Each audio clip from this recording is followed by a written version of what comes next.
Olá pessoal, hoje é dia 22 de agosto de 2012 e a gente está começando mais um Tecno Hour. Bom, hoje eu vou fazer também um programinha meio dois em um. Na realidade eu tive que viajar nessas últimas semanas, acabei não acompanhando muitas das notícias, mas eu vou fazer rapidinho as notícias com vocês. Não vai dar para aprofundar muito justamente porque tem bastante coisa para cobrir, mas a ideia é fazer o seguinte, já que eu não consegui acompanhar muito bem as notícias aí dessas últimas duas semanas, eu vou aproveitar para estrear aqui um novo formato do Tecno Hour. Na realidade, como eu já tinha falado para vocês, o Tecno Hour, a ideia é a gente ter um leque de podcasts, né? A ideia não é parar só com ele.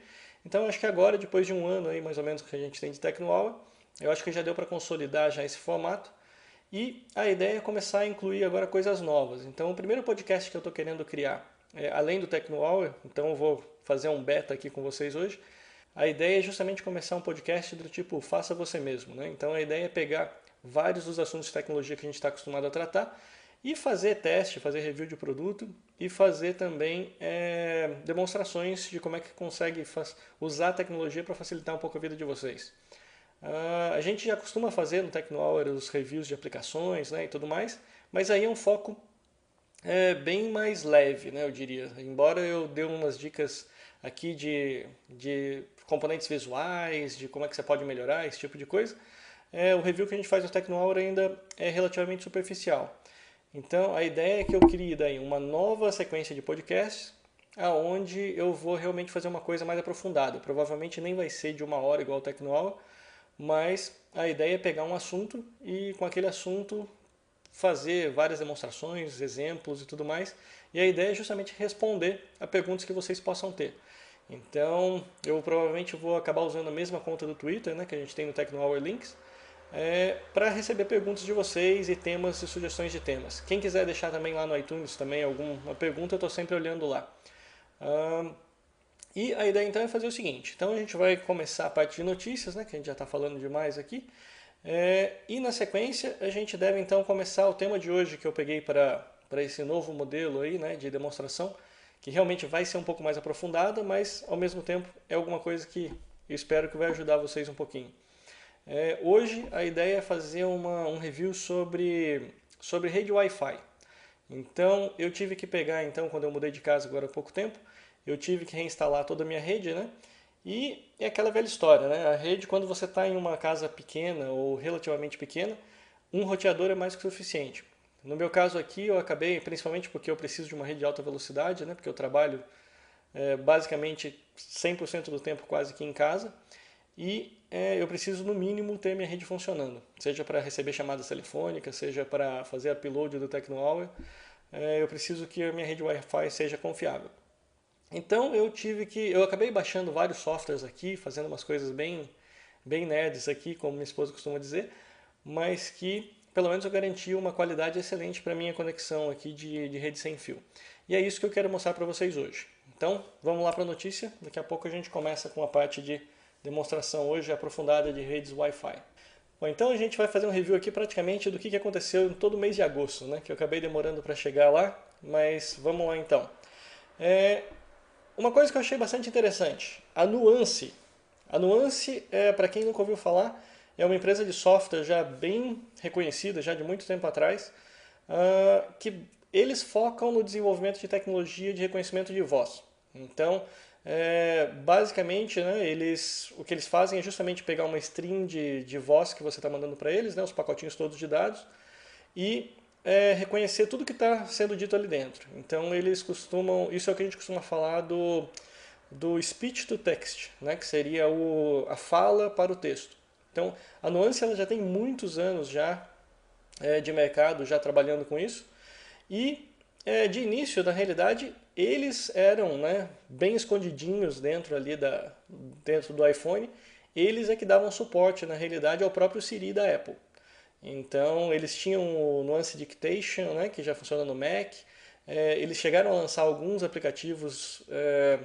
Na realidade, eles têm uma API, né, uma biblioteca para para os desenvolvedores poderem pegar e desenvolver esse tipo de aplicação. Então, muitas das aplicações que vocês encontram na App Store hoje que fazem esse tipo de reconhecimento de voz foi feito em cima da API da Nuance. Então, para quem é desenvolvedor, é um fornecedor que vale a pena você dar uma olhadinha. Você pode procurar, porque eles lançaram uma biblioteca para iOS há um tempo atrás. Não tenho certeza se eles têm para Android também, mas vale a pena checar. Mas o principal é o seguinte, essa biblioteca que eles lançaram um tempo atrás acabou evoluindo agora. E na realidade a notícia que a gente tem chegando aqui é justamente o lançamento de uma evolução dessa API, eu diria. Na realidade, a API ela era uma coisa crua, né? Onde o developer tinha que basicamente fazer todo o tratamento de texto e tudo mais, onde você ligava o sistema, o papel da Nuance era traduzir a fala para texto, mas uma vez traduzido, você teria que se preocupar com fazer toda a contextualização e se preparar tudo ali. Já o lançamento da Nina é um passo além disso que a Nuance levou. Então, a Nina, ao que tudo indica, vai ser um trabalho de um pouco mais alto nível, onde, ao invés de você ter que se preocupar com toda a contextualização, criar o que a gente costuma falar de árvore, né, de entendimento, porque, na realidade, aí é mais ou menos como se a gente fosse discutir um pouco de língua portuguesa, né? Vocês devem se lembrar lá sei lá, do tempo de ginásio, que vocês tinham que estudar a gramática da língua portuguesa. Então você tem lá pronome, adjetivo, verbo, substantivo. Quando você está fazendo uma análise de voz, é basicamente aquela gramática ali que você tem que seguir. Então o que a Nuance acaba dando para você são recursos para você criar essa árvore de reconhecimento. E uma vez criada essa árvore de reconhecimento, geralmente você vai, na realidade, ao invés de tratar a linguagem de língua portuguesa tradicional, você geralmente vai trabalhar com uma linguagem mais específica. Então você vai continuar existindo substantivos e tudo mais, mas você já vai estar, na realidade, focando em desenvolver frases. Então como é que você geralmente trabalha com isso? Bom, o que a Nuance faz para você é justamente traduzir a fala em texto, mas você precisa, por conta própria, na realidade, produzir o que a gente chama de uma árvore de entendimento. Né? Como é que isso daí funciona? Essa árvore, justamente porque a gente quer ter uma linguagem natural, ela funciona basicamente para cada uma das frases que a gente quer trabalhar. Então, isso daí funciona como? Então, no caso de um comando, por exemplo, eu posso falar enviar SMS para Luciano. Então, eu tenho que ter no mínimo 3 componentes ali. Eu tenho que ter o comando, né, que seria o enviar. Depois eu tenho que ter algum tipo de objeto dizendo o que eu quero enviar, né? Então, nesse caso aqui poderia ser, por exemplo, um objeto do tipo SMS. E na sequência eu preciso dizer para quem. Então tem que ter um quem aqui, né? Que seria um substantivo, alguma coisa assim, que seria um indicador de para onde eu estou querendo enviar. Então, aqui poderia ser Luciano. Por que eu chamo isso daqui de uma árvore? Eu chamo isso daqui de uma árvore por causa do seguinte. A gente tem que lembrar que a gente está tratando com linguagem natural. Então, se eu tivesse uma única linha como essa que vocês estão vendo aqui, a única coisa que o meu sistema entenderia seria enviar SMS Luciano. Então, se eu falasse qualquer coisa diferente, por exemplo, se eu falasse envie SMS para Luciano, ele já não entenderia. Então, por isso que a gente diz que é uma árvore. Então, na realidade, aqui, essa gramática que a gente está definindo, na realidade, acaba sendo uma tabelinha. Por quê? Porque o enviar pode ser também envie, pode ser também send, talvez alguém queira dizer em inglês, não sei. E aqui, o SMS, a mesma coisa. O SMS, o que vai acontecer? Pode ser que eu queira falar IM. Então, tudo isso daqui vira arvorezinhas, né? Por quê? Porque eu poderia... Por que elas são árvores? Justamente porque elas podem acontecer em qualquer direção aqui. Então, eu posso começar com enviar, posso começar com envie, e posso escolher na seguida um SMS, ou posso escolher um IM, que para mim vai ser a mesma coisa. Eu posso ligar aqui para Luciano, que seria alguém da minha lista de contatos. E por que eu fiz essa bolinha aqui no final? Justamente porque a bolinha é que seria o seu comando propriamente dito, seria a rotina que você vai executar dentro do seu programa. Então, normalmente, quando a gente está trabalhando com gramáticas, é mais ou menos assim que a gente funciona. Incluir isso daqui, eu teria que entrar em muito mais detalhes para explicar isso aqui para vocês, mas isso daqui é mais ou menos o que a gente faz quando a gente quer reconhecer a linguagem natural. Então, inclusive eu teria que colocar aqui coisas que seriam, por exemplo, descartáveis. Por exemplo, eu estou dizendo aqui, enviar SMS Luciano. Eu poderia ter aqui um quadradinho aqui de coisas descartáveis, que seria, por exemplo, para. Ou poderia incluir aqui também nessa lista de descartáveis pro. Porque a gente tem que lembrar que a gente está sempre tratando com fala. Então a fala é muito menos formal do que a escrita. Pro é uma coisa que dificilmente você ia escrever. Envie IM pro Luciano. Dificilmente você ia escrever uma coisa dessa. Mas na fala, essas contrações existem. Então são todas coisas que você poderia pegar e criar ainda um pedacinho da gramática aqui, que seria uma gramática para ser ignorada na realidade, né? Então, por quê? Porque você precisa dar esse tratamento todo aqui para você poder ter o reconhecimento de linguagem natural. Senão, acaba sendo aquele mesmo tipo de reconhecimento que a gente tinha há muito tempo atrás, que eram dos comandos de voz. Que comandos de voz, sinceramente, ninguém usa. Então, se você quiser fazer seu usuário escolher e decorar uma lista de 30 comandos, que é o que as únicas coisas que ele pode usar, pode esquecer que ele nunca vai reconhecer isso. Então, a ideia aqui é justamente o contrário. Então, o que a Nina está fazendo aqui, para a gente voltar aqui no Flipboard, a ideia é o quê? A Nuance está justamente fornecendo, além da API básica de reconhecimento de dados, ela está também criando já toda uma contextualização ali para que facilmente você consiga integrar então aplicações de back-end. Aqui, a princípio, está focada mais para a área de Customer Service, que seria centrais de atendimento, né? Mas que poderia facilmente ser integrada então dentro do Nina. Vale lembrar que isso não tem nada a ver com a Apple, tá? Não é uma integração do Siri, porque uma coisa que todo mundo já está pedindo há um bom tempo atrás é que a Apple abrisse a biblioteca do Siri para que pudessem ser integradas as outras aplicações do seu aparelho. Hoje não, hoje o Siri ainda está embutido ali, está fechadinho, ninguém consegue acessar aquilo. Por isso estão aparecendo então essas outras opções. Teoricamente, eu ainda não vi a Nina funcionando, é uma das coisas que eu quero estudar em breve, mas que é uma grande promessa. Então tem boas chances aí da gente ver a Nina aparecendo aí com várias aplicações integradas. Agora, a grande notícia do mês de agosto, né? Agosto geralmente é um mês meio morto em termos de tecnologia, mas esse ano a coisa está um pouquinho fora do padrão. E justamente por causa desse julgamento que está acontecendo, né? Desde muito tempo atrás que a gente já está falando do julgamento entre Apple e Samsung. O que está legal aqui nesse caso é o seguinte, vale a pena vocês darem uma olhada nesses links depois, porque está acontecendo uma coisa meio histórica, né? Tanto a Samsung quanto a Apple elas estão liberando informações assim das origens de como é que eles projetaram o iPhone, como é que projetaram os aparelhos da Samsung, que para quem gosta, tá virando praticamente uma aula de história aquilo ali. Então, esse julgamento ele está na fase final já. Na realidade, hoje, como eu falei para vocês, é dia 22. Até onde eu sei, entre hoje e amanhã, já deve sair inclusive o veredito desse julgamento. Então, dá para a gente provavelmente conversar na semana que vem sobre isso. Provavelmente também não vai estar encerrado o julgamento de vez. Vai ser uma das instâncias apenas que vai sair esse resultado. Mas provavelmente quem perder vai apelar e tudo mais, então vai ter muita coisa para conversar ainda. Mas o que está legal nisso, que vale a pena vocês darem uma olhada depois se vocês procurarem esses links, é dar uma olhada então nesse histórico todo. Então vocês vão ver desde os primeiros protótipos do iPhone, o iPad que apareceu. Então, desse ponto de vista, acabou se tornando uma coisa interessante de acompanhar. Então vale a pena para quem não viu ainda, dar uma olhadinha lá no nosso site, no tecnohour.com.br.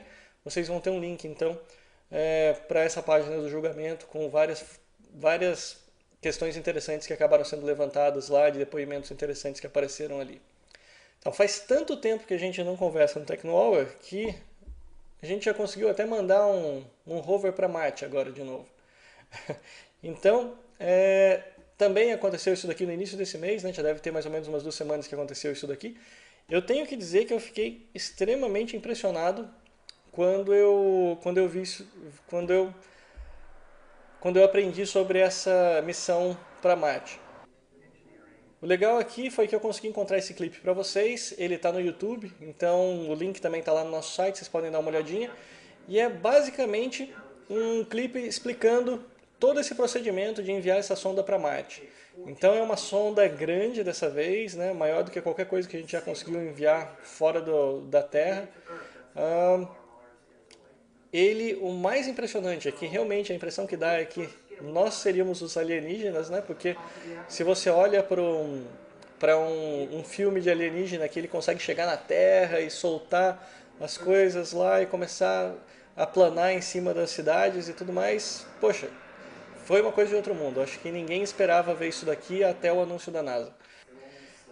O procedimento de aterrissagem eu achei assim fantástico. É uma coisa realmente de outro mundo que não dá para acreditar que a gente conseguiu fazer uma coisa dessa aqui com a tecnologia que a gente tem hoje. Foi diferente de tudo que a gente já fez, justamente pelo tamanho do equipamento que a gente está enviando. Então vocês podem ver as imagens que estão aparecendo aqui. Basicamente, ele vai cair com paraquedas. Quando chegar a uma determinada distância, ele dispara foguetes e vai começar então a planar, né, através dos foguetes ali dentro ali pela superfície. Eles ainda tomaram cuidado de fazer o seguinte: além dele planar, ou seja, ele vai ter que planar a cerca de 20 a 30 metros de altura, porque eles não querem contaminar a área de descida. Então ele vai planar a 20 a 30 metros de altura. Dali ele solta com corda o, o equipamento, né, que é o rover. Depois que ele perceber que o equipamento está todo no chão, ele solta então as cordas e dispara em voo de novo para longe, justamente para conseguir evitar o máximo de contaminação da área que vai ser explorada. Então o que acontece? Na hora que ele chega então, que ele percebe que o rover está no chão, ele simplesmente dispara os foguetes novamente e sai para cair então a vários quilômetros de distância dali, justamente para evitar qualquer tipo de contaminação da área que o rover vai estar atuando. Então esse daqui é a missão que lançou o Curiosity, né? Que é de longe o que a gente já enviou de mais avançado para Marte na história da humanidade. Então esse daqui, se você estava numa caverna e não viu esse clipe ainda, vale a pena você dar uma olhadinha, porque realmente é impressionante o que a gente conseguiu fazer. Nesse meio tempo também a gente viu as notícias que aconteceram, né? A gente já teve lá no último Tecnohour, eu comentei com vocês que a Anatel tinha proibido a venda de novos chips, né, das operadoras. Depois disso, a Anatel recebeu as propostas para regularização do serviço, já liberou de novo as operadoras para fazerem a venda de novos chips. E aí apareceu um outro problema, né? Que é o que acontece? A Anatel começou a perceber uma anomalia que estava acontecendo nos serviços da TIM. Obviamente, a TIM também, como essa notícia já é um pouco mais antiga, a TIM também já refutou isso, já questionou as metodologias da Anatel, mas, digamos assim, está sob investigação ainda. O que acontece? Vocês já devem ter ouvido falar daqueles planos onde você paga pela ligação. Né? Ao invés de pagar pelo minuto que você está usando, você paga pelo simples fato de você ter efetuado uma ligação. E o que a Anatel achou de estranho, foi no caso aqui da TIM, que a quantidade de ligações perdidas no plano que paga pela ligação era em torno de 4 vezes maior do que no plano tradicional. Então, eu tendo a concordar com alguma das análises da TIM, que disse que a metodologia não foi muito bem explicada, que a Anatel usou e tudo mais, mas até porque a Anatel não disse se ela estava estudando casos na mesma área, na mesma região, no mesmo horário, porque tudo isso daí influencia. Mas, no mínimo, é muito estranho. Você vê que na mesma operadora, um plano que paga por ligação e um que paga por minutos, no de ligação a taxa é 4 vezes maior. Então, tudo isso daí está sendo avaliado, a Anatel também vai analisar nas outras operadoras para ver se tem alguma coisa parecida, mas então, depois a gente volta para vocês e comenta o que aconteceu, qual o resultado dessa história. E aí eu já vi que tiveram podcasts inteiros falando só sobre a questão de segurança na rede, né? Esse foi um caso dá pra gente dizer ali que foi uma roubo de identidade ou o que quer que seja. Foi um caso desse jornalista da Wired, pelo nome aqui é o Matt Honan. O que aconteceu?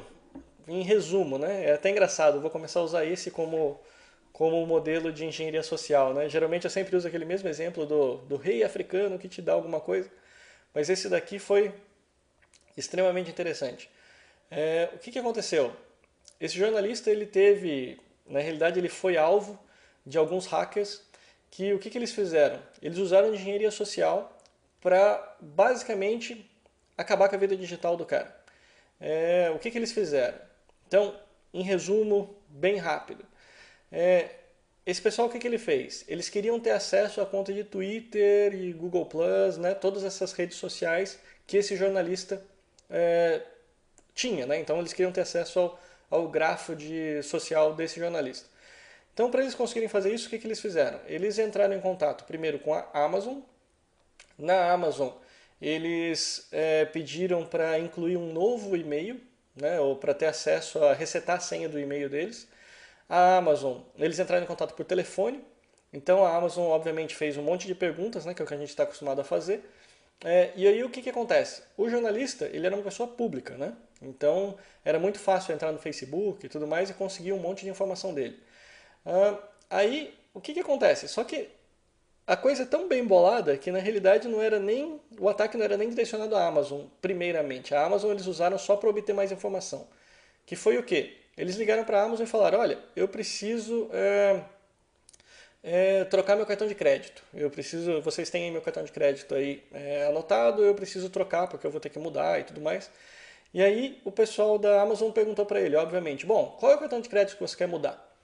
E o cara, o que ele falou? Ele falou, eu não sei, eu não me lembro qual que você tem aí?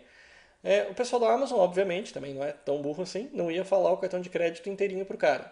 Mas eles conseguiram passar o nome do cara e falaram, olha, é o cartão de crédito que termina com os números ABCD. Entendeu? Então, eles deram os últimos dígitos do cartão de crédito. Aí o que aconteceu? Com aquilo ali, eles usaram aquela informação para fazer uma engenharia social com o pessoal da Apple. Que daí fez o quê? Ele falou, bom, então daí a Amazon parou por ali. Então com isso, o que o cara tinha então? O que ele recebeu da Amazon? Os números do cartão de crédito, né, o final do número do cartão de crédito desse jornalista. Com isso, eles não conseguiam ainda comprar nada, certo? Um cartão de crédito parcial você não consegue comprar nada. Mas foi o suficiente para eles ligarem para o serviço de iCloud, né, para a Apple, e falar para eles o seguinte: olha, eu estou precisando resetar minha senha. Eu esqueci a minha senha aqui, eu não consigo usar meu e-mail mais de iCloud. Eu preciso que vocês mandem para mim mandem para mim um link para resetar minha senha. E o pessoal da Apple fez o quê? Perguntou, bom, então você tem as suas perguntas de segurança aqui cadastradas, você pode responder para mim? O cara falou, não, desculpa, mas eu não lembro as perguntas de segurança. Isso daí eu cadastrei há muito tempo, não tem como te responder. Falou, então tudo bem, então nós vamos fazer o seguinte, me passa os números finais do seu cartão de crédito e o seu nome e tá tudo certo, né? Um e-mail para você que tá tudo certo. Aí o que o cara fez? O cara passou um e-mail para eles, passou os números de cartão de crédito que tinha obtido da Amazon, como também estavam cadastrados na Apple, foi dado como válido, né? Então o cartão de crédito realmente existia. Então o pessoal da Apple assumiu que era verdade, que era a pessoa que estava trabalhando. E com isso, então, mandou para o e-mail que ele forneceu uma mensagem de reset de senha. E aí ficou fácil, né? Então o que aconteceu? Esse cara lá, o hacker, recebeu essa mensagem de reset de senha, entrou com os dados, criou uma nova senha, a partir da nova senha começou a acessar o serviço de iCloud dele. Como o iCloud, na realidade, vocês já devem saber, você tem acesso a todo o e-mail via web, então teve acesso a toda a parte web deles. E o que era pior foi que esse jornalista tinha todas essas contas linkadas. Isso significa o quê? Que aí o cara simplesmente entrou lá no Twitter dele e pediu para resetar a senha. O Twitter mandou o pedido de reset de senha para a conta dele de iCloud, para o Gmail também, né? Porque daí ele já começou a fazer todo esse link entre as contas. E com isso pegou, acessou tudo desse jornalista. Então conseguiu hackear a senha de e-mail, de Twitter, se eu não me engano pegou o Google Plus também. E assim então foi a reação em cadeia que aconteceu dali. E depois começou a postar um monte de link, né, para poder receber dinheiro baseado em link patrocinado, postou mensagens racistas e tudo mais. Então fez um estardalhaço na conta desse cara. Então, e o pior de tudo não foi isso. O pior de tudo foi o seguinte: como ele tinha acesso ao iCloud, vocês devem se lembrar que a Apple disponibilizou então no iCloud a possibilidade de você fazer aquele wipe, né, que seria limpar todos os seus aparelhos. Então, com isso, o cara ainda, para ajudar, ainda foi até lá no iCloud e mandou fazer o wipe, tanto da conta do iPhone dele, quanto inclusive do Mac. Isso aqui é pior, porque daí quando apareceu o iCloud para o Mac, você também tem aquela opção para você poder fazer a limpeza, né, do seu Mac. Basicamente você zera o computador inteirinho. E o cara fez tudo isso. Então apagou todo o notebook do cara, apagou todo o iPhone do cara, o iPad, acabou com tudo aquilo ali. Depois, no decorrer, a gente viu que a Apple começou a resolver todos os problemas, ele trocou senha e tudo mais, e a Apple conseguiu também recuperar as informações que estavam no HD do notebook que tinha sido apagado também. Então foi levado lá para a Apple, o pessoal lá conseguiu entrar e recuperar. Então foi um susto grande, né, obviamente, principalmente porque mais uma daquelas coisas, né, jornalista de tecnologia que não tem backup, também não vou nem falar nada, mas ele tinha lá as fotos do primeiro ano do filho dele inteirinho lá no computador, não tinha backup nenhum, então você dá para imaginar como esse cara ficou desesperado. Então depois disso ele deu entrevista para um monte de podcast americano, explicou como é que foi, mas a lição que fica de tudo isso daí é o seguinte, é o que eu falei para vocês, engenharia social não tem antivírus que resolva. Né? Depois tiveram medidas que foram tomadas, a Amazon deixou mais restrita a parte de segurança, a Apple também deixou mais restrita a parte de segurança. Do nosso lado, o que a gente pode fazer? Tenta evitar o link de contas. Então, se você tiver um cartão de crédito, por exemplo, na Amazon, não tem esse mesmo cartão de crédito dentro do iTunes. Dá para você também evitar esse tipo de link de enviar senha para um determinado e-mail. Então, às vezes, se for o caso, tenta criar uma conta de e-mail. Eu sei que começa a ficar mais difícil, mas às vezes tenta criar uma conta de e-mail, por exemplo, só para ficar linkada para receber reset de e-mails, por exemplo, reset de contas. Então é sempre esse problema. Na realidade, quanto mais seguro você quer ter alguma coisa, mais complicada essa alguma coisa fica. Então você pode bolar 30 mil formas de deixar suas contas mais seguras.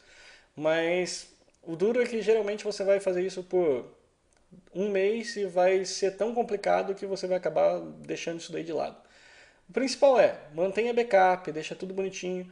Não confie, lembre-se, serviço de sincronização não é backup. Então, se você acha que você está fazendo backup porque você está colocando coisas no Dropbox, por exemplo, isso não é backup. Isso daí é pior. Lembre-se que se você apagar isso daí em um arquivo, em algum lugar que algum dia você entrou com a sua conta e esqueceu lá ela ligada, e alguém for lá apagar tudo, você perdeu tudo em todas as máquinas. Né? Por quê? Porque está tudo sincronismo, ele vai apagar sempre a última versão. A última ação feita é o que vai resolver. Backup é backup de verdade. Daqui a pouco a gente vai mostrar a parte de Time Machine e tudo mais. Backup você tem que fazer na Time Machine, você pode colocar em um Google Drive da vida se você quiser, mas quanto mais cópias você fizer, melhor. Então tem um HD externo, tudo isso daí vale a pena você guardar e manter esse backup aí, que na realidade é a única forma que você tem de não perder esses dados. O resto, se você está na rede, você está sujeito a perder os dados que você tem. E essa daqui é uma notícia que ela é antiga, mas na realidade ela acabou de ser concretizada na realidade. Uma coisa que vale a pena para a gente que é developer dar uma olhadinha é o seguinte, o Twitter ele está fechando um grande conjunto de APIs, de vários acessos que você tem. Então se você programa hoje, tem alguma aplicação para usar o Twitter, seria bom você dar uma olhadinha lá no site deles para ver as novas regras de uso dessas APIs, porque na realidade, principalmente para empresas que estão crescendo em cima do Twitter, eles estão começando a colocar uma série de restrições, onde você precisa ter autorização, você tem que pagar alguma taxa. Então, esse daqui, o pessoal está querendo fazer essa petição para tentar manter o Twitter aberto, mas a verdade é uma coisa que eu já tinha comentado com vocês, acho que desde há muito tempo atrás, quando eu estava falando sobre Facebook. Beleza, é uma forma interessante de ganhar dinheiro você desenvolver aplicativos em cima de uma plataforma? Sim, é. Na realidade, a plataforma ela está ali justamente para facilitar a sua vida. Então você já tem lá uma base de usuários, você desenvolve qualquer aplicação que você quiser, seja joguinho, seja alguma aplicação utilitária, o que quer que seja, e você já começa com um grande número de usuários, justamente porque todo mundo já usa um serviço que é popular, você está simplesmente adicionando alguma coisa, né, um valor agregado àquela comunidade. Nesse caso aqui, só que você está correndo o risco sempre de acontecer o que está acontecendo com o Twitter agora. O Twitter precisa gerar dinheiro, eles ainda não sabem bem como, e eles estão agora tentando, digamos assim, estão tentando criar um ambiente onde eles consigam ganhar dinheiro. E isso vai ser como? Vai ser justamente tentando eliminar um pouco dos aplicativos hoje de terceiros que estão usando a API do Twitter, de forma que force um pouco o pessoal a usar o próprio Twitter, o próprio site, os próprios aplicativos que ele faz. Por quê? Porque aí ele vai conseguir pegar, gerenciar todo aquele conteúdo, incluir publicidade ali, né, para variar. Tudo que é de graça acaba vivendo à base de publicidade. E uma vez que ele vai começar a colocar publicidade ali dentro, então ele não quer dar chance aos terceiros de removerem isso depois. Então, está acontecendo ali esse rebuliço, isso está acontecendo agora, na realidade essa semana mesmo já começaram a aparecer lá as novas regras do Twitter. Então, se você usa isso, vale a pena você dar uma olhadinha, porque é, é bem provável que a sua aplicação ou pare de funcionar, ou dependendo do volume de uso que você tem ali. Então, vale a pena se dar uma olhadinha nisso. E aí a gente tem daqueles rumores já quase confirmados, né, que é o lançamento do iPhone 5. A gente está então agora no final do mês de agosto. A ideia de todo esse ambiente de rumores, né, já está quase dando, todo mundo já está quase dando como certo já que vai ter um evento no dia 12 de setembro com o lançamento do iPhone, e rumores daí relacionados ao mercado brasileiro dizem então que o iPhone deve chegar no Brasil em novembro. Se isso realmente acontecer, é mais ou menos dentro do esperado, né? Então tem setembro, outubro, novembro, 2 meses ali de diferença entre o lançamento nos Estados Unidos e aqui no Brasil. O bom é que pelo menos a gente já vai ter o 13º, a gente já sabe onde a gente vai gastar, né? Outra notícia interessante que apareceu também foi justamente relacionada àqueles carros autônomos do Google, né? Então, justamente como uma prova da confiabilidade, o Google anunciou então que eles já têm aí cerca de 300 mil milhas, né, rodadas sem nenhum acidente dentro dos carros autônomos. Então isso realmente é outra daquelas tecnologias que vai revolucionar o mundo aí nas próximas, eu diria que nos próximos 5 a 10 anos. É, e é realmente interessante a gente ver para onde isso daí vai e como é que a gente vai conseguir popularizar essa tecnologia. Teve uma discussão muito interessante no This Week in Google, quando eles anunciaram essa notícia, que eu achei realmente bastante legal. Que foi o seguinte, a partir do momento que a gente tiver carros autodirigíveis, né, ou seja, carros autônomos, acaba permitindo que a gente tenha um relacionamento totalmente diferente com esses carros. Por quê? Porque se a gente parar para pensar, hoje a gente tem um problema sério de trânsito. Se a gente parar para dar uma olhada e ver que esse pessoal todo está andando, geralmente se deslocando para ir ou para, na maioria das vezes, é ir para o trabalho ou voltar para casa, esse tipo de coisa. E se a gente parar para pensar, a gente está falando de um carro que ele 90% do tempo ele está parado, né? Ou seja, você usa no pior horário possível, que você usa no horário de rush, para você se deslocar até o seu local de trabalho e depois para você voltar de lá para sua casa. Mas nesse intervalo de tempo, o carro está parado. Então, o que vai acontecer? A partir do momento que você tem carro autônomo, você poderia simplesmente fazer o seguinte: bom, eu não preciso mais comprar carro. Eu posso chegar, ligar, por exemplo, para uma locadora de veículos e falar: olha, eu preciso de um carro de tal hora para me levar a tal lugar. Então, com isso, eu posso até dizer: olha, não, eu estou indo para uma festa, então eu quero que você mande uma limusine. Ou eu estou indo para fazer para uma fazenda, eu preciso que você me mande um 4x4. Então, e aí o que ia acontecer? Você estaria otimizando o uso desse recurso, né? Por quê? Porque você não precisa mais ter carro, você simplesmente precisa se deslocar de um lugar para o outro. Se você quiser usar de forma autônoma, a própria empresa pode mandar o carro vir, ele vem, leva você de um lugar para o outro. Quando você chegar, ele volta lá para a garagem ou vai fazer o próximo serviço. É mais ou menos como se fosse um táxi, mas sem a necessidade da pessoa dirigindo. Então, isso daí talvez consiga finalmente mudar o relacionamento, mudar um pouco o paradigma das pessoas de terem esses carros todos simplesmente para manter parado na garagem. Então, realmente vale a pena dar uma olhada em como é que isso daí vai evoluir depois. E agora já é uma notícia mais fresquinha, né? Que foi também o lançamento ainda, acredito que foi essa semana mesmo, que o governo federal ele anunciou, foi no dia 20, é um pacote de investimento de mais ou menos 486 milhões de reais e a ideia é fomentar as startups. Então eles têm, se vocês derem uma olhada depois nessa página aqui da Info, eles até têm um link depois para o PDF, né, com todo esse pacote do governo, e parece ser bem interessante. Na realidade, eles já estão pegando e colocando mais dinheiro em alguns programas que já existiam e também estão criando alguns programas novos para facilitar justamente o desenvolvimento tecnológico aqui do Brasil. E a ideia é que as metas todas estão relacionadas justamente a 2014.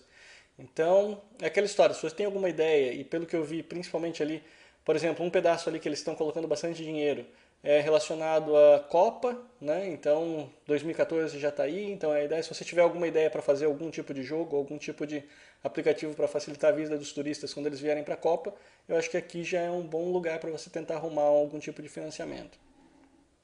E aqui é uma notícia que a gente já viu que já está errada na realidade, né? Porque a Apple, bom, a parte certa da notícia é que a Apple então conseguiu chegar a um valor de mercado de cerca de 662,2 bilhões de dólares, né? Então essa daí é a notícia real, isso daí foi certo. Hoje ela é a empresa que tem o maior valor de mercado do mundo. E como é que é calculado isso? Basicamente o cálculo é multiplicar o valor da unidade da ação da Apple pela quantidade de ações que estão disponíveis hoje sendo negociadas. Então, se você multiplicar tudo isso, dá esses 662 bilhões de dólares aí. Só que essa notícia dizia que a Apple se tornou a mais valiosa de todo o mundo. Então, assim, simplesmente analisando o número, isso é verdade. Mas aí o que acontece? A Microsoft, há um bom tempo atrás, já foi também considerada a mais valiosa do mundo. Mas o que acontece? Se eu não me engano, ele estava na faixa dos 400 bilhões de dólares, alguma coisa assim. Só que isso foi há vários anos atrás. Então, aí o pessoal questionou, né? Que não, a Apple não é a mais valiosa do mundo ainda, por quê? Porque teve que aplicar a inflação do valor que a Microsoft tinha chegado. Então, a Apple não chegou ainda a ser a mais valiosa do mundo. Para ela chegar a ser a mais valiosa do mundo em todos os tempos, né? Ela vai ter que chegar na casa dos 740 bilhões de dólares, mais ou menos, que passaria o valor que a Microsoft teve, que é a atual recordista, se contabilizada a inflação então do dólar nesse período. Então, mas é bom saber que mais valiosa ou não, os acionistas estão rindo à toa com a Apple, com o atual ritmo de crescimento. E a parte da notícia aqui, para eu poder encerrar, é justamente falar para vocês que o aplicativo Voto Consciente já está aparecendo também para iOS. Então, eu ainda não cheguei a testar esse aplicativo ainda, mas a ideia parece muito boa. A ideia é que nesse aplicativo ele vai consolidar, né, várias fontes de informação que a gente tem aí com relação aos candidatos, histórico e tudo mais acontecendo, numa única aplicação. Então, pelo que eu vi aqui, a aplicação ela é gratuita, ela está disponível para iPhone e iPad, e ela precisa do iOS 5 ou superior. Então, vale a pena dar uma olhadinha. Pretendo fazer um review dessa aplicação logo, talvez no próximo podcast. Ok, então, essa foi a parte de notícia então, que eu queria falar para vocês. Eu provavelmente devo ter perdido um monte de coisa, mas aí eu prometo que a gente começa a se atualizar mais a partir da semana que vem, conseguindo voltar aí na frequência normal. E agora então eu queria então fazer esse segundo pedaço do podcast, né, que a gente vai fazer, que seria aí o Faça Você Mesmo. Bom, então, como eu tinha falado para vocês, agora o formato vai ser um pouquinho diferente. Então a ideia é justamente eu fazer aqui uma mini apresentaçãozinha aqui para a gente entender como é que a rede Wi-Fi, primeiro, ela funciona, né? E como é que a gente pode fazer para melhorar a rede Wi-Fi que a gente tem em casa. Eu não vou chegar também no nível de extremo detalhe, né, para ver cálculo de jitter, cálculo de um monte de nome que a grande maioria das pessoas não vai nem entender do que eu estou falando. A ideia é justamente ser um tutorialzinho bem prático mesmo, para que qualquer pessoa consiga sair daqui e pelo menos ter as ferramentas necessárias para primeiro entender, né, o que a gente está fazendo de rede sem fio e também melhorar, né? Obviamente, deixar um pouquinho melhor. Para esse primeiro tutorial, eu resolvi fazer usando a tecnologia Apple, porque é o que eu tenho aqui em casa. Na realidade, vocês vão ver que ele é extremamente simples de trabalhar, é muito mais fácil de mexer com essa tecnologia do que com os roteadores tradicionais. Eu até pretendo mostrar depois um roteador tradicional em outro tutorial, em outra oportunidade, para a gente poder ver, porque daí ele também tem mais recursos para a gente trabalhar. Mas o da Apple é extremamente simples. Então, para a gente poder começar aqui, vou mostrar aqui então algumas coisinhas que a gente vai fazer hoje. A ideia então é fazer um passo a passo. Nesse passo a passo a gente vai fazer basicamente três coisas. Eu quero diagnosticar a minha rede. Então, isso significa o quê? É entender qual é a situação dela. Saber se ela está boa, porque se ela estiver boa não preciso fazer nada. Quais as ferramentas que eu posso usar para fazer isso. O que significa ela estar boa, né? E uma vez que eu saiba então a situação da minha rede, eu preciso daí começar a ver, no meu caso aqui, uma coisa que foi bastante interessante é expandir essa rede. E eu posso expandir essa rede via Wi-Fi, né? Ou seja, colocar dois roteadores falando entre eles sem fio mesmo. Não é muito recomendado, eu vou explicar para vocês por quê. Ou expandir essa rede com cabos, né? Que eu passo, por exemplo, um cabo da parte de cima da casa para a parte de baixo da casa, e com isso daí a gente consegue aumentar o alcance da rede. Então, para a gente começar, que é a parte na realidade que eu diria que vai ser maior dessa conversa, é justamente fazer o diagnóstico. E para fazer o diagnóstico, na realidade, eu poderia fazer um monte de equação matemática aqui e calcular um monte de área e metodologia de trabalho de antena e o diabo a quatro, mas não é essa a ideia. A ideia é justamente usar o que a gente tem de tecnologia hoje para facilitar a vida da gente, para poder justamente usar a tecnologia para resolver os problemas da própria tecnologia. Então tem algumas apps aqui que eu separei que a gente vai dar uma olhadinha nelas hoje. O que elas fazem? Então vamos lá. Infelizmente, o Wi-Fi Analyzer eu só consegui encontrar para Android. E na realidade existe um motivo para isso. Esse tipo de acesso que eu vou mostrar para vocês, ele basicamente é como se fosse um mini sniffer, que a gente chama, né? Ele não chega a fazer a análise de pacote da rede, mas ele permite que eu veja toda a minha rede. O que significa ver minha rede? É saber a potência do sinal de Wi-Fi, saber em que canal a minha rede está transmitindo, achar redes próximas. Então, na realidade, isso requer um acesso de baixo nível ao sistema de... Isso requer um acesso de baixo nível ao sistema de rede do aparelho. E esse é um acesso que, até onde eu sei, a Apple não fornece. Então, por isso que não vai ter jeito. Para esse tipo de análise, só vai funcionar mesmo com o Android. Ou tem outras aplicações que vocês poderiam usar, mas daí você teria que sair com o Mac. Então, se você tem como achar aplicativos desse tipo, para o Mac, aí provavelmente você teria que instalar isso no seu MacBook e sair com o MacBook pela casa para descobrir. Eu até vou mostrar um que ele dá uma boa noção também disso, que é essa aplicação que eu tenho ali, é a última da lista, que é o OS X, que é o NetSpot. É uma aplicação muito legal também, que essa daqui funciona no MacBook. Então, funciona legalzinho também. E aí o que vai acontecer? Uma vez que eu saiba então os canais e tudo mais o que está acontecendo, eu quero também ter uma noçãozinha de velocidade. Porque o que acontece? Para mim, não interessa muito saber se eu enxergo ou não enxergo a rede. Mas eu gostaria de saber a que velocidade ela está trabalhando. Então isso também é o que a gente vai usar o Wi-Fi Perf, né? Que seria o Wi-Fi Perf, ele é para iPhone. O ZPerf, ele é na realidade a parte servidor desse programinha, que você roda então, ele é um software de código aberto, que você roda então no seu Mac, e ele também consegue fazer a medição, só que daí aí sim, é uma medição de tráfego. Então tem vários fatores aí para a gente analisar, e é o que a gente vai fazer então a partir de agora. Bom, então para a gente entender o que a gente está fazendo quando a gente está criando uma rede, né? uma rede Wi-Fi. A gente tem que entender o seguinte. Então, primeiro a gente tem a nossa nuvem, né? Que seria o nosso servidor de internet, né? Que a gente costuma falar do ISP, que seria o Internet Service Provider.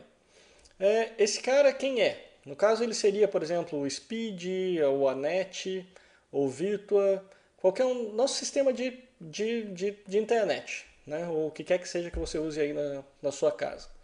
Esse cara fornece para a gente o quê? Ele fornece para a gente um link, e esse link ele entra num roteadorzinho. No meu caso aqui eu tenho o AirPort Extreme Base Station, né, que é basicamente esse carinha aqui. Ele é bonitinho aqui para ficar escondidinho, esse branquinho aqui. Então, mas na realidade é um roteador, né, do jeito que a gente já está acostumado a trabalhar. Além dele, a Apple tem também o Time Machine, que é basicamente a mesma coisa, mas tem um disco dentro, né, tem um HD dentro que você pode usar para fazer backup. E ela tem também um Network Express, que posso até mostrar para vocês que eu tenho um aqui também no meu lado. Network Express ele é pequenininho e para que ele serve? Basicamente ele serve para expandir rede ou serve como um ponto de acesso, por exemplo, com fio. Porque o que ele vai fazer? Você pode configurar ele para conectar então numa das suas redes existentes já Wi-Fi e ele tem então um acesso para você colocar aqui via cabo ou tem acesso também para você compartilhar uma impressora ou um disco se você quiser. E o AirPlay, né, porque ele tem também o plugzinho para você poder colocar uma caixa de som se você quiser aqui nele. Então ele é pequenininho. A minha maior utilização dele é justamente levar em hotel. Então alguns hotéis que, hoje em dia até que todos os hotéis já costumam ter a parte de rede sem fio, né? Mas quando às vezes eu vou em algum hotel que não tem rede sem fio, o que eu faço? Eu vou até lá, plugo o fio da rede do hotel aqui e ele me gera uma rede sem fio própria aqui para poder usar dentro do meu quarto. Então, são vários aparelhos então que a gente pode usar para criar essa rede sem fio. Então aí o que vai acontecer? O tradicional é você ligar então esse cabo que chegou do seu servidor de internet dentro de um Network Express ou dentro de um dos servidores da Apple, né, de um dos roteadores. E esse carinha aqui é quem vai então gerar a rede sem fio para você, Wi-Fi. Esse processo é bem tranquilo. Na realidade, fazer isso daqui, praticamente qualquer servidor, qualquer roteador do mercado hoje consegue fazer sem problema nenhum. Geralmente é só você ligar e ele já está funcionando. E esse é parte do problema. Por quê? Porque se você parar e imaginar que todo mundo, né, na sua vizinhança simplesmente pegou, comprou um roteador, ligou no servidor de internet dele e começou a funcionar, é meio óbvio imaginar o seguinte: o Wi-Fi ele nada mais é do que uma frequência de rádio. Então, do mesmo jeito que você tem lá no seu carro, né, que você sintoniza as estações de rádio, o Wi-Fi funciona mais ou menos da mesma forma. Então, o que vai acontecer? Se você, basicamente, todos os fabricantes acabam deixando essa sua mini estação de rádio ligada no mesmo canal, o que vai acontecer? Se você estivesse escutando um rádio, tudo bem, porque tem alguém transmitindo, você está escutando. Só que esse carinha aqui está enviando um sinal, então você está transmitindo um sinal de rádio. E aí o que vai acontecer? Se você e todos os seus vizinhos estão tentando transmitir no mesmo canal, já é o seu primeiro problema. Então, o que vai acontecer ali? Vai ter um monte de conflito ali de frequência de rádio que vai atrapalhar a sua conexão e aí você não vai entender o porquê que a sua conexão está lenta. Então, essa é a primeira coisa a analisar. Depois disso, a gente tem que lembrar que a gente está no Brasil, né? E isso significa o quê? Parede de tijolo. Grande parte você pode até se sentir meio enganado, né? Quando você chega, você olha lá no pacotinho da rede Wi-Fi e vê que, não, esse aqui é um Wi-Fi que funciona 50, 60 metros de distância. Só que a gente esquece o seguinte, que a maior parte desses roteadores são medidos em terreno livre. O que significa o quê? Que você tem 50, 60 metros, se você pegar, ligar seu roteador na sua garagem e sair na rua, e não tem nada bloqueando o caminho, aí você vai conseguir ter 50, 60 metros de internet. Nos Estados Unidos, isso cai, mas cai pouca coisa. Por quê? Porque lá eles têm parede, a grande maioria das casas são paredes de madeira. Então você não tem tanta interferência. Diminui o alcance? Diminui. Mas você não, digamos assim, diminui menos o alcance do que numa casa típica brasileira. A gente está trabalhando com bloco, tijolo e ferragem. O que significa que o alcance da rede sem fio é menor ainda. Então por isso é que eu resolvi na realidade ter esses dois pontos aí para a gente conversar nessa conversa de hoje. Que é o quê? É justamente primeiro entender como é que está a situação da sua rede Wi-Fi. Então a gente tem que saber que ela vai ficar meio quebrada assim que ela passar pela primeira parede. E também entender se a gente não está brigando com o vizinho sem saber. Se a gente não está transmitindo na mesma frequência do vizinho ou alguma coisa assim. E aí que entram então as aplicações que eu trouxe para vocês. Então, como é que funciona? Vamos lá. Bom, então nessa primeira tela o que vocês estão vendo na realidade aqui? Vocês estão vendo aqui algumas ondas, né? Isso daqui significa o quê? Significa justamente as redes sem fio que são encontradas pelo Nexo aqui nessa exata posição e nesse exato momento que ele está analisando aqui agora. Por isso que eu digo que a gente costuma chamar de sniffer, né? Que seria um cheirador, que a gente costuma dizer. Por quê? Porque ele fica, basicamente, ele fica coletando todos os sinais Wi-Fi que tem disponível aqui nesse ambiente. O que vocês estão vendo aqui são o seguinte, vocês têm aqui 3 redes bem fortes, né? Na realidade eu vou explicar para vocês o porquê que eu tenho 3. O nome dela aqui é Skywalker, que é justamente a minha rede. Então é a rede sem fio que está funcionando aqui em casa. E vocês podem ver que tem algumas redinhas aqui que estão um pouco mais fracas, que aqui é onde eu disse para vocês que mora o perigo da vizinhança, né? Porque o que acontece? Todas essas redinhas aqui de baixo, aqui, que elas estão um pouquinho mais fracas que a minha, são na realidade redes dos meus vizinhos. Então eu estou vendo aqui que eu tenho uma Argonautas, tenho... Deixa eu ver aqui. Tem uma aqui Argonautas, uma Guilherme, uma Almeida. Então, não me perguntem de onde são, porque eu não faço a mínima ideia de onde esse pessoal está agora. Mas o fato é o seguinte, independente de eu saber ou não onde eles estão conseguindo chegar até aqui na minha casa. E aí o que vai acontecer? Se vocês derem uma olhadinha aqui, vou até voltar aqui para o ao vivo. Esse gráfico aqui ele está me dando o quê? Ele me dá então a potência do sinal, que seria o meu eixo Y aqui, e ele me dá os canais. Justamente o canal, vamos lá, lembrar o que eu falei para vocês. Aqui é como se fosse uma estação de rádio. Então eu tenho aqui na realidade, nesse caso aqui eu tenho 14 canais que eu posso escolher para onde eu vou estar transmitindo minha informação. E não é surpresa na realidade que esse pessoal aqui esteja todo usando ali os canais padrão. É o que eu falei para vocês. Normalmente, quase todos os fabricantes eles acabam mandando 3 canais básicos para funcionar nos roteadores. O canal 1, obviamente, é o mais comum. Então, na realidade, se você conseguir fugir do canal 1 ali, do 1 até o 4, você foge, porque praticamente todos os roteadores, principalmente os mais vagabundinhos, sempre estão transmitindo ali no canal 1. E depois os mais comuns seriam o 1, o 7 e o 14.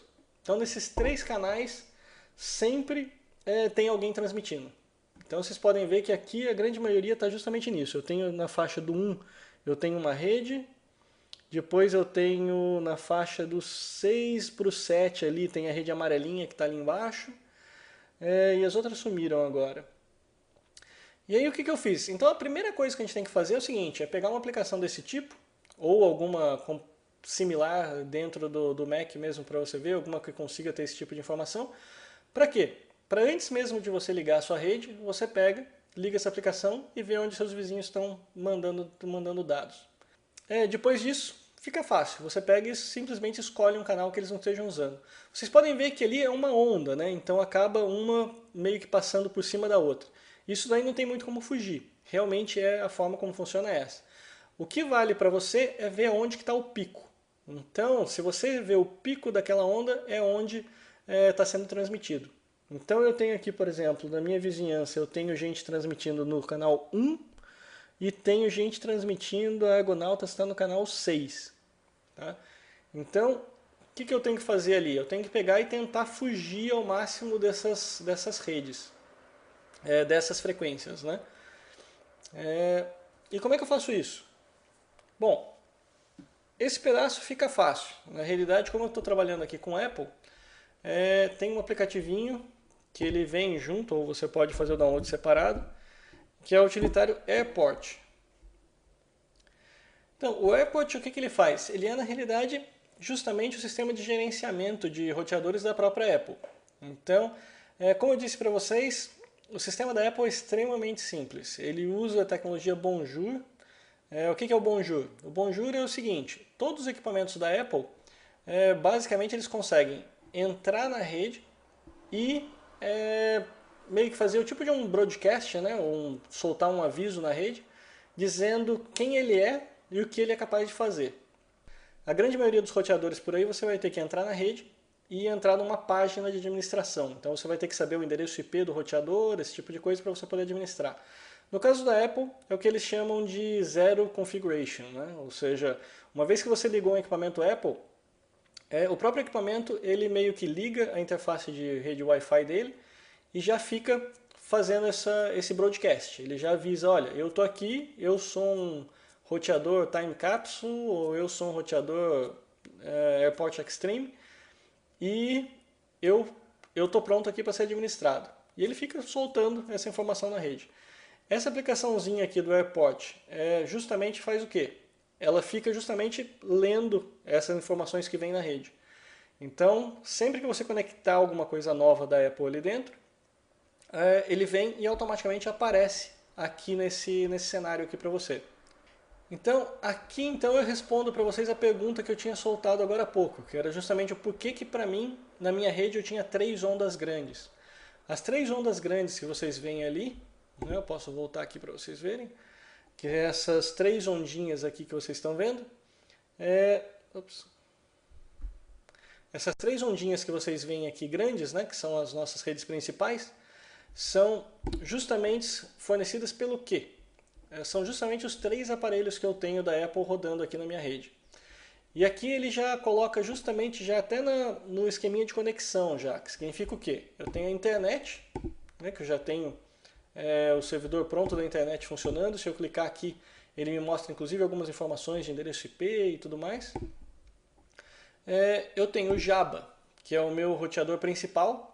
Então ele é que está ligado diretamente à internet, né, pelo próprio diagrama que vocês podem ver.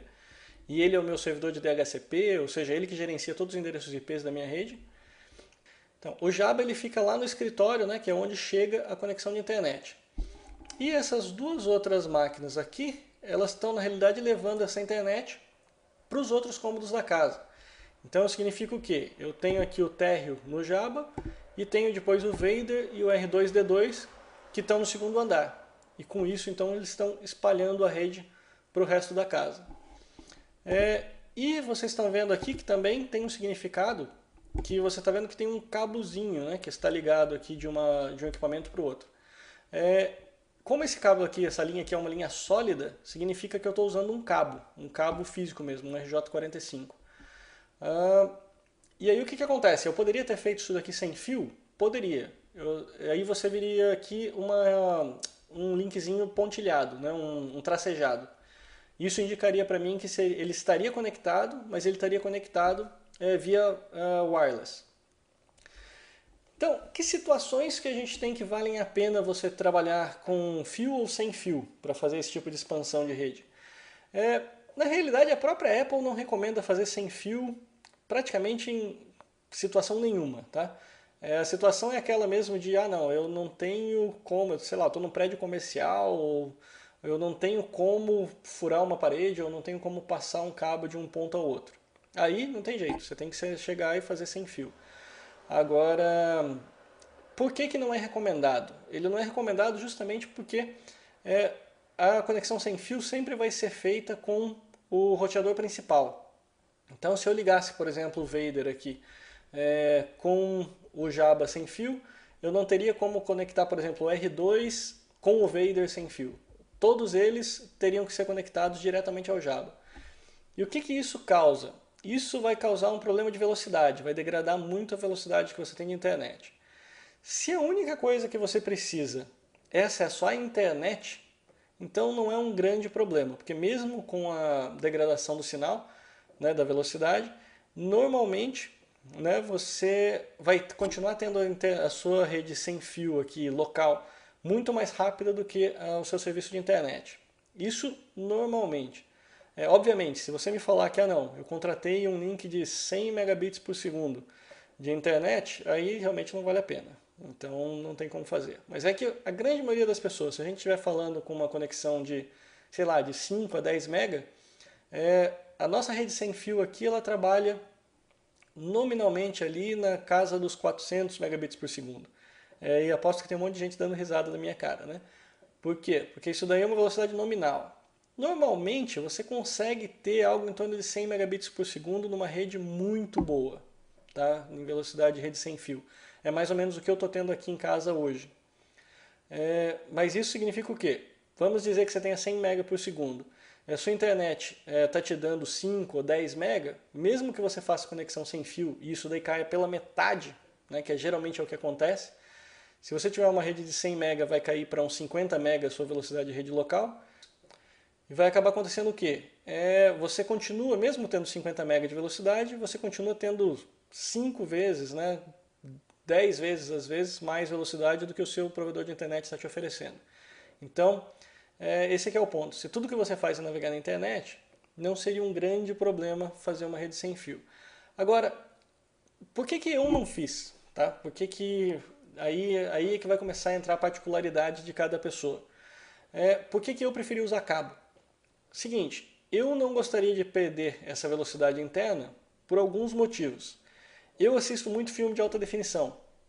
Então, para quem não sabe, tecnologia de streaming, né, seja Netflix, seja praticamente qualquer tecnologia de streaming que você vai querer usar, de ter um servidor de vídeo, por exemplo, e assistir na Apple TV ou esse tipo de coisa, os próprios protocolos, eles já tratam a questão de degradação de velocidade.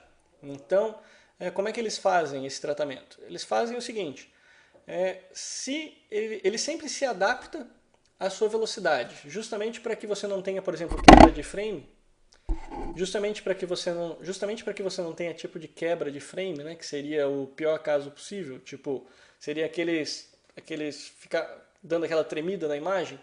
O que eles fazem? Eles fazem o seguinte, ele tenta jogar o máximo de frame por segundo. O que o receptor receber é exibido na tela. O que ele não recebe, ele ignora e continua passando o que ele receber. E na prática, o que isso significa? Significa o seguinte, que a sua imagem perde resolução. Por quê? Porque geralmente os pacotinhos que você está recebendo é cada conjuntinho de tela, né? Então, mais ou menos como se a sua tela fosse um quadriculado, e cada pacotinho é um pedacinho daquele quadriculado. Quando você perde um quadriculado daquele, você está perdendo o quê? Resolução. Porque você continua tendo a imagem, a pessoa continua se mexendo, mas você vai perceber aquele pixelamento que fica, né? Ou seja, você não tem mais definição de imagem. Quanto pior a sua rede, pior vai ser a qualidade da imagem que você vai receber. Então, mais uma vez, se você está assistindo um Netflix e a sua conexão de internet é ruim, não adianta, você vai estar, mesmo que você tenha 1 gigabit por segundo na sua rede local, você vai estar perdendo a qualidade de imagem por causa da sua conexão de internet. Agora, se você tem uma boa conexão de internet e gosta de assistir filme de alta qualidade, então você tem que conectar tudo por cabo. Por quê? Porque senão o que vai acontecer?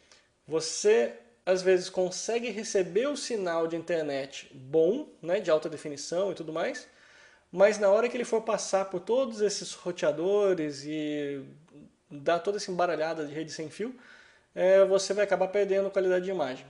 Então, por isso que eu digo, principalmente se você tem local.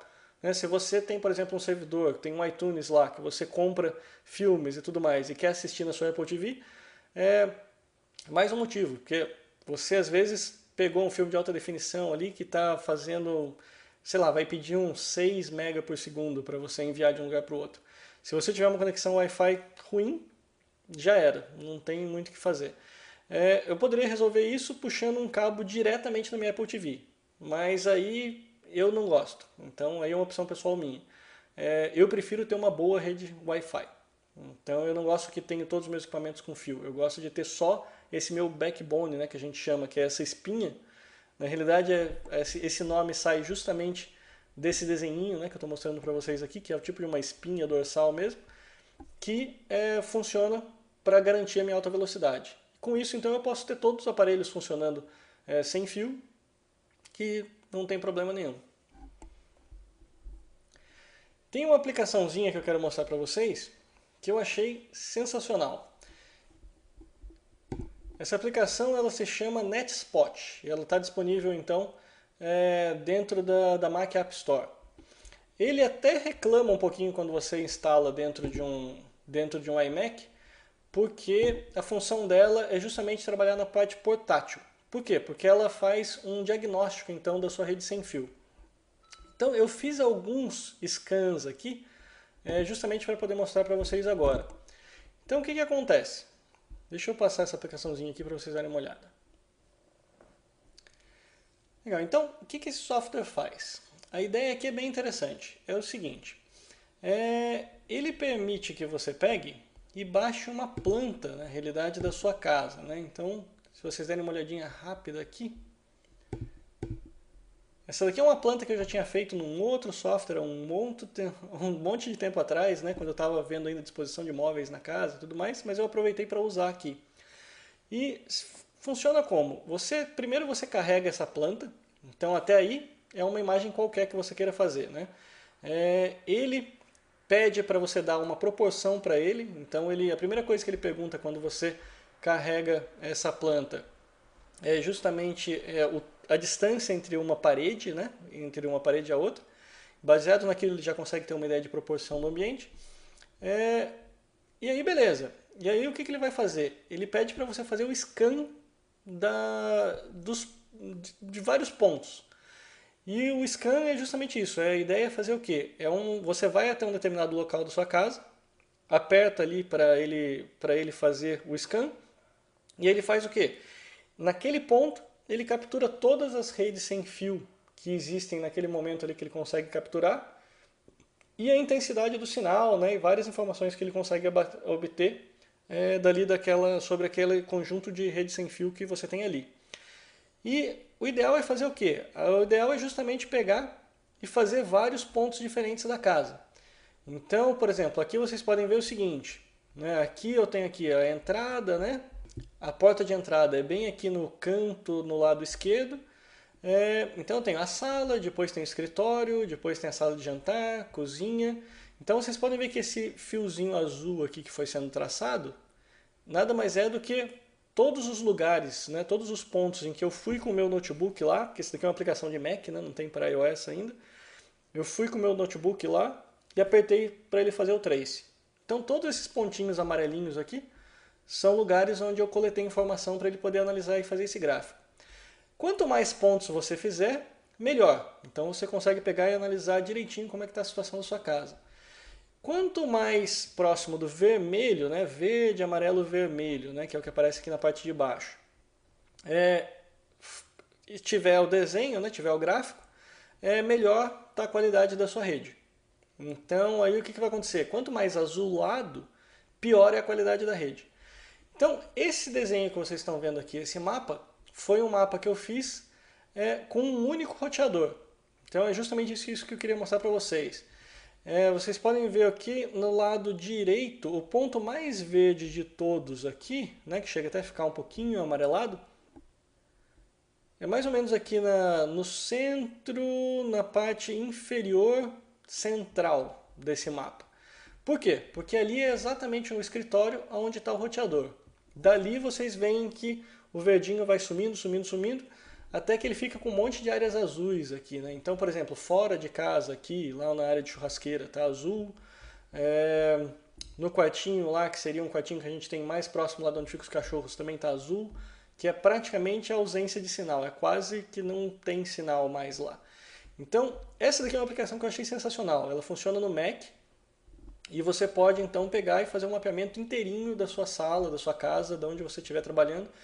O ideal é fazer pelo menos um ponto em cada cômodo.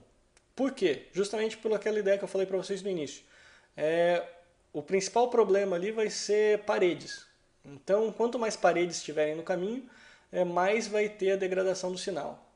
Tá? Então, por isso que vocês podem ver aqui que ele começa verde e vai ficando azulzinho, azulzinho, azulzinho. Por quê? Porque ele não está nem...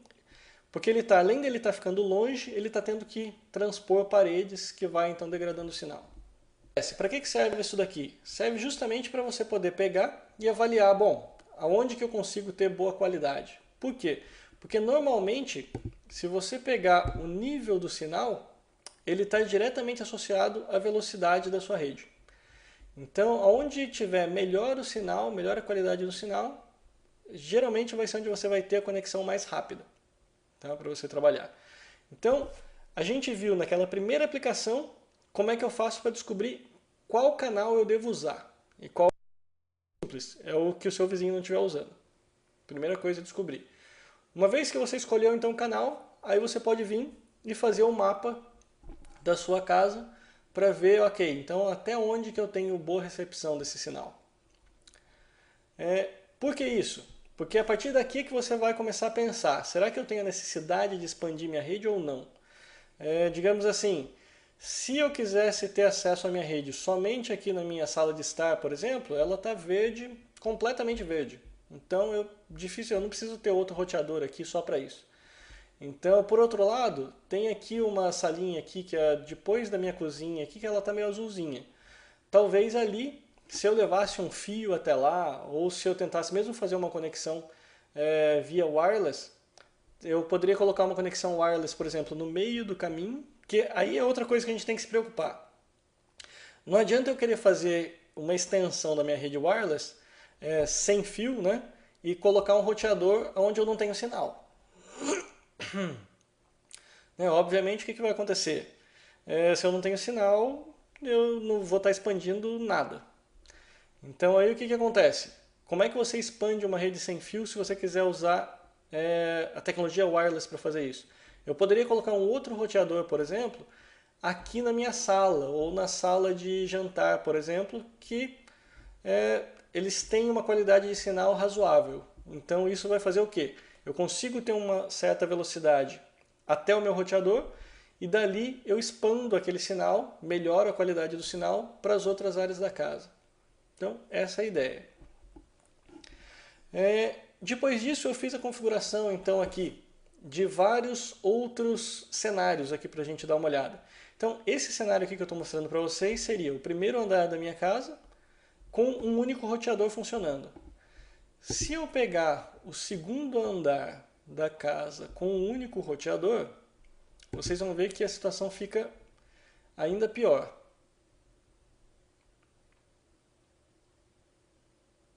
Porque como eu falei para vocês, o roteador está no andar de baixo. Então, aqui vocês podem ver que a maior parte da casa está em azul. Ou seja, eu praticamente não tenho sinal nenhum, a não ser, na realidade, nos cômodos que estão diretamente acima do escritório onde o roteador está. E assim mesmo, é um verdinho bem vagabundo, né? É um verdinho ali que não é um sinal muito fraco. Então aí foi quando eu resolvi então colocar o segundo roteador. Então onde eu coloquei o segundo roteador? Eu puxei um fio até a sala da parte de cima da casa. Então agora a gente pode dar uma olhadinha. No segundo andar com 2 roteadores. Então vocês podem ver o seguinte, eu já tenho um monte de área verde aqui já de novo. Então o que aconteceu? Eu trouxe um fio que passou até o telhado, desceu até a sala, e ali na sala então já esverdeou praticamente metade do andar de cima já. Então, por quê? Aqui eu tenho muito mais paredes.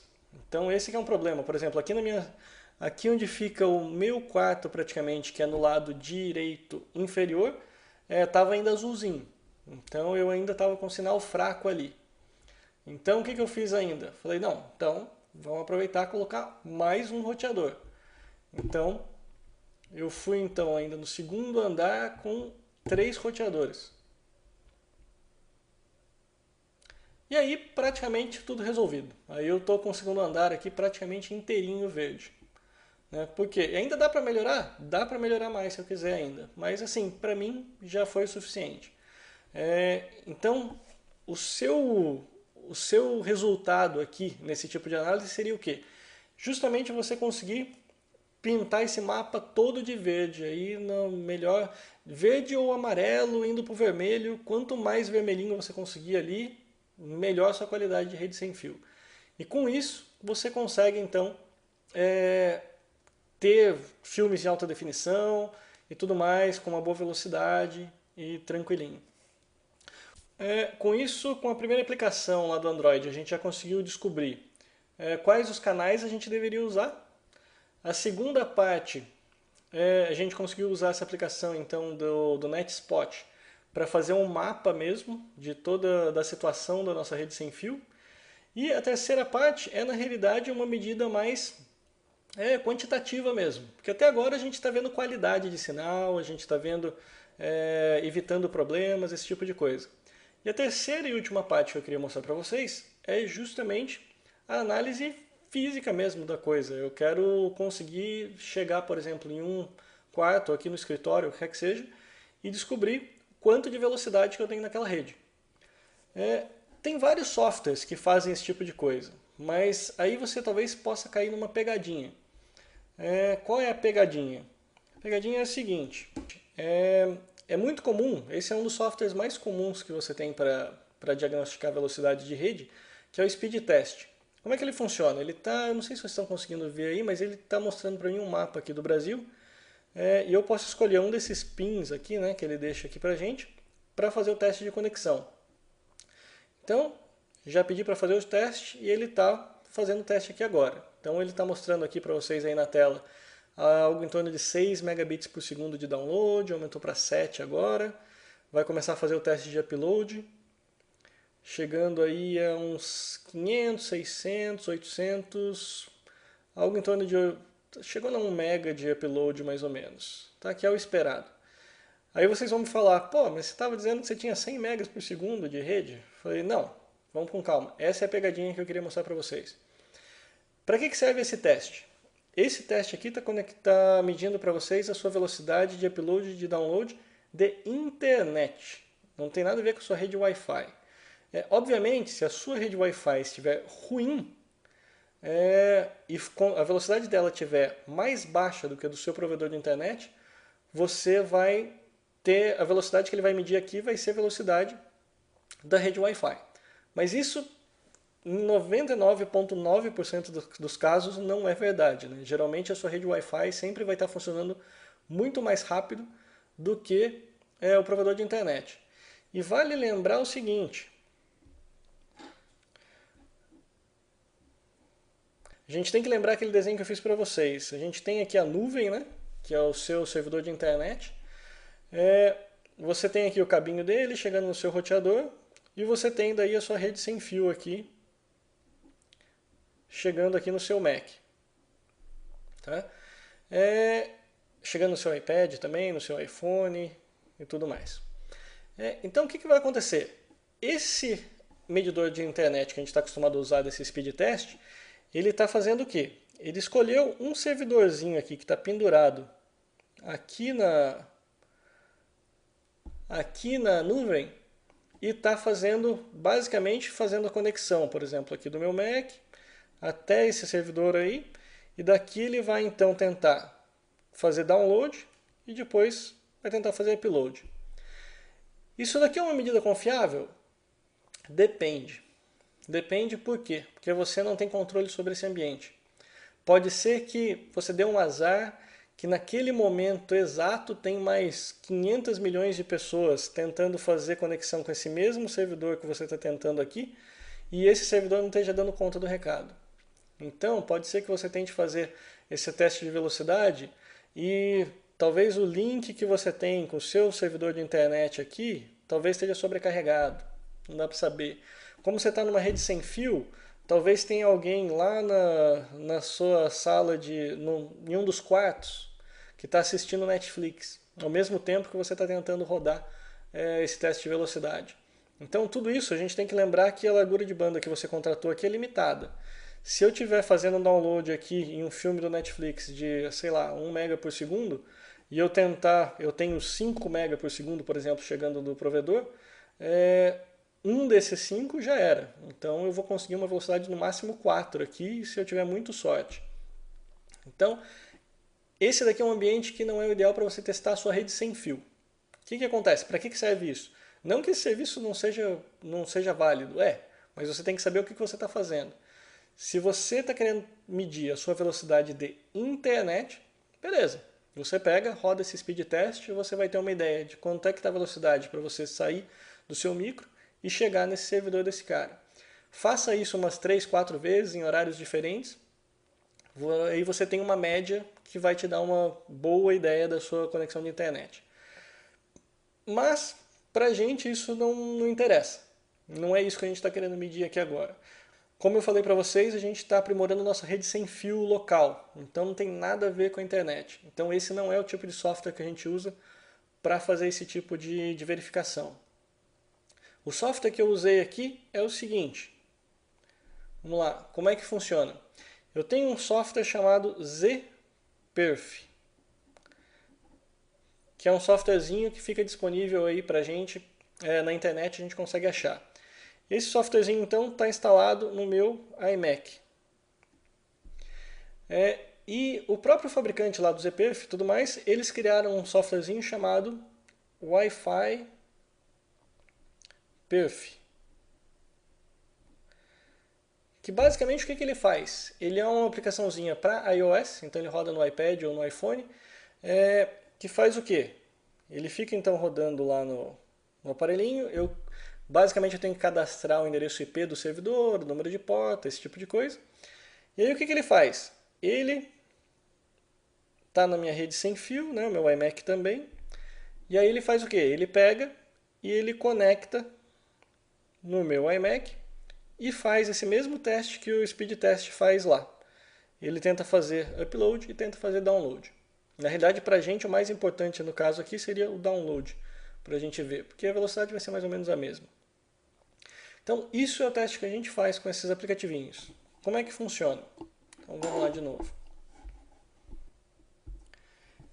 Então, como eu falei para vocês, são dois aplicativos que tem que rodar. Né? Então, vocês estão vendo aqui já os dois na mesma tela. Aí. Um é o mirror que está vindo lá do meu iPad, e aqui, essa janelinha aqui de baixo, está rodando no meu Mac. Então, esse ZPerf, o que ele faz? Eu coloco aqui, eu posso usar ele como um cliente e como um servidor. Cliente, para quem não conhece, é sempre quem está conectando. Então, se eu vou me conectar a alguém, eu sou um cliente desse alguém.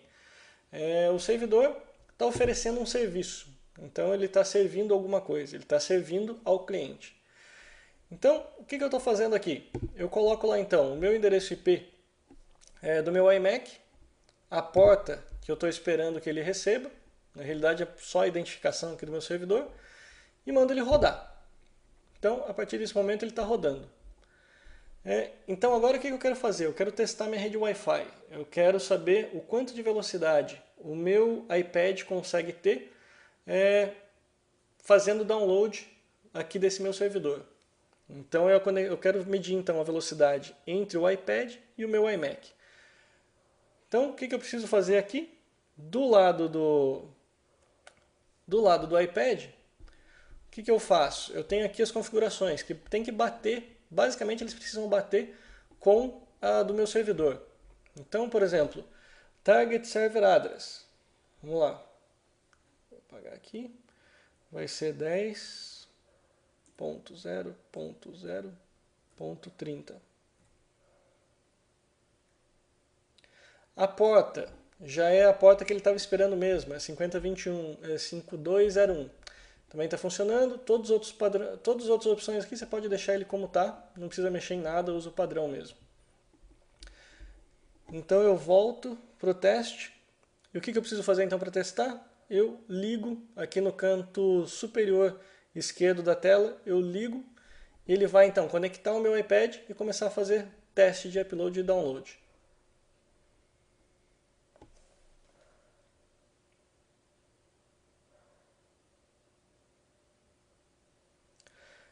Então vocês podem ver aqui que por esses testes eu estou tendo velocidades aqui de transferência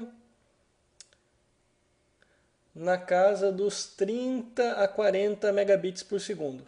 Então é uma boa velocidade, na realidade é mais do que suficiente, né, do que eu preciso para fazer conexão de alta definição, de vídeo de alta definição. Agora, as outras dicas aqui. Por que eu fiz isso contra o meu iMac? É justamente porque dentro do meu iMac é onde eu guardo minha biblioteca de filmes. Então, o que que acontece? Tudo que eu tenho ali dentro do iTunes está dentro desse iMac aqui. Então, para mim o que importa é, não interessa se eu tenho outro computador em outro lugar da sala. Eu até posso fazer o teste lá com ele. Mas para mim é irrelevante. Por quê? Porque na realidade todos os computadores aqui da minha casa vão estar, quando eles estiverem assistindo alguma coisa de podcast, alguma coisa assim, eles vão estar conectados a esse meu iMac para poder fazer a leitura e mostrar então na tela. Como eu estou tendo velocidade aqui de 40 megabits por segundo, geralmente a alta definição, o maior alta definição que você vai ter vai ser na casa de uns 9 megabits por segundo.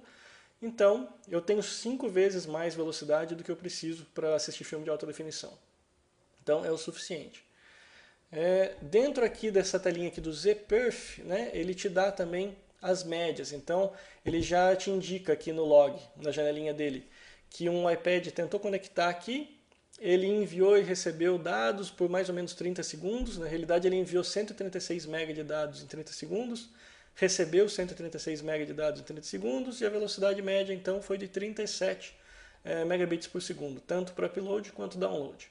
Então, com isso daqui então eu já consigo descobrir como é que está a velocidade da minha rede. Vocês viram aqui que ele tem tanto o modo de cliente quanto o modo de servidor. Isso implica em quê?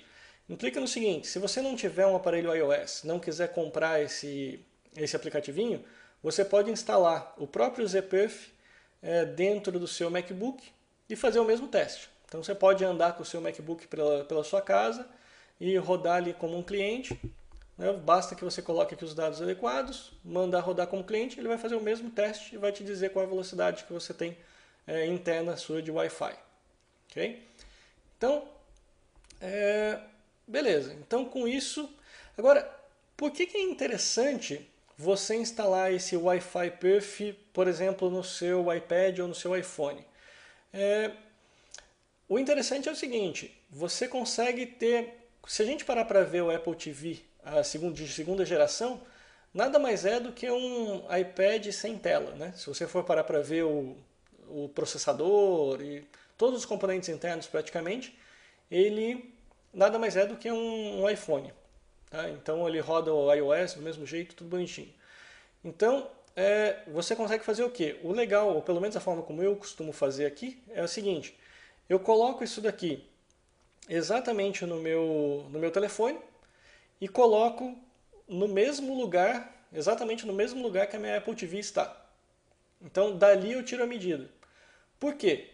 Porque aí você consegue também fugir de alguns probleminhas. O que acontece? Eu tinha um caso aqui onde isso aconteceu, onde a minha Apple TV estava bem no centro de uma parede. Né? Na realidade tinha lá uma parede lá no meu quarto, onde tem uma mesa embaixo, tem a TV no meio, e a Apple TV estava bem no meio ali da TV. Só que o que acontece? Entre aquela Apple TV e o meu roteador mais próximo, tinham na realidade tinham 3 paredes, né? Até chegar no roteador. Então ali ficava ruim. Então o que eu fiz? Eu tirei a medida do ZPerf ali, eu vi que estava dando em torno de 2 megabits por segundo. Que é bom, mas poderia ser melhor. Então o que eu fiz? Peguei aquele mesmo iPhone, trouxe para a ponta da mesa e tirei um novo ZPerf.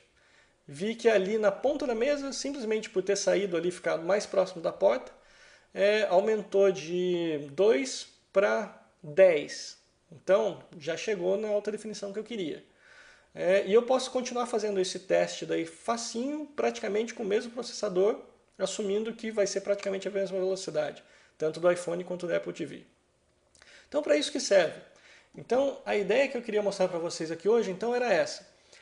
Como é que vocês primeiro diagnosticam a sua rede, então você pode descobrir os canais e tudo mais que você está trabalhando ali. Uma vez que você diagnosticou, você pode fazer um mapa, que você monta então um mapa para você ter uma ideia geral de como é que estão todos os cômodos da sua casa com a rede sem fio. Na sequência você testa efetivamente a velocidade que você tem de conexão. Então com isso você não tem mais como errar. Entendeu? Então dali é que vai partir a decisão sua de, não, eu preciso colocar mais um roteador, preciso expandir a rede, vou expandir via Wi-Fi ou vou expandir via cabo. Mas então essas são as ferramentas que eu usei aqui no meu caso para sair de uma conexão que vocês viram ali, posso até voltar aqui o NetSpot. Eu saí, para vocês terem uma ideia, né? Vou pegar aqui do segundo andar. O segundo andar com um roteador, eu saí dessa situação aqui, onde eu praticamente tinha o segundo andar totalmente coberto, né, com azul, ou seja, o sinal extremamente fraco, para uma situação com dois roteadores, né, na realidade três roteadores, né, um embaixo e dois em cima, onde eu cubro praticamente toda a casa com um sinal. Então eu tenho um sinal bom, firme, forte em toda a rede. Okay? Então, isso que eu queria mostrar para vocês hoje. A ideia era essa. Então, fazer a configuração dos roteadores. Então, pelo tempo de gravação aqui, eu estou vendo que eu vou acabar deixando isso daí para o próximo podcast. Então, eu vou fazer o seguinte. Hoje a gente viu, então, a parte 1. A parte 1 foi o quê? Como que eu pego e analiso toda a minha rede. Como é que eu diagnostico, como é que eu distribuo, como é que eu mapeio todo o meu sinal e como que eu pego e melhoro então esse sistema de roteamento. Então com isso vocês têm uma ideia melhor de como é que o Wi-Fi funciona dentro da sua casa. E o próximo podcast eu vou fazer o seguinte, vai ser um pedacinho pequeno que eu vou soltar, mas que eu vou na realidade apagar toda a configuração aqui dos meus roteadores, então provavelmente é até bom mesmo deixar para fazer isso daí depois. Aí eu faço no fim de semana, porque senão vão me matar aqui a hora que perceberem que está sem internet. Mas eu vou basicamente apagar todo o meu roteador e mostrar para vocês daí colocando a configuração de um por um em como que isso daí vai funcionar, ok? Bom pessoal, então isso é o que eu tinha para o Tecnoaula de hoje. Eu espero que tenham gostado, na realidade é um modelo novo. Esse então não vai ser o Techno Hour, na realidade, né? Então só lembrando, o Techno Hour continua no mesmo formato. Nós vamos falar de notícia, vamos fazer revisão de aplicação, revisão de hardware, do que a gente conseguir mostrar para vocês, no formato que vocês já conhecem. O formato de hoje foi um que eu aproveitei meio para fazer o reset, já que eu tinha ficado meio atrasado com as notícias aí. Mas eu queria também ouvir a opinião de vocês. Então eu queria saber se valeu a pena, se vale a pena, se está muito detalhado, se está pouco detalhado, porque a ideia é justamente começar a coletar um pouco de feedback para poder gerar um segundo podcast, então, que daí assim que eu tiver já com ele funcionando, eu vou pegar e vou anunciar aqui no Techno Hour para vocês, que a ideia vai ser justamente fazer simplesmente essa parte de review mais detalhada, né? Que na realidade toma mais tempo, mas eu acho que é legal e é bastante importante também, principalmente para vocês que hoje em dia mexem com muito iPad, muito iPhone e tudo mais. É importante que vocês conheçam pelo menos o básico de como fazer isso daí funcionar bem e melhor dentro da casa de vocês, ok? Bom, espero que tenham gostado então. Esse foi o Techno Hour de número 24, no dia 22 de agosto de 2012. Converso com vocês de novo então na próxima semana. Um abraço, tchau, tchau.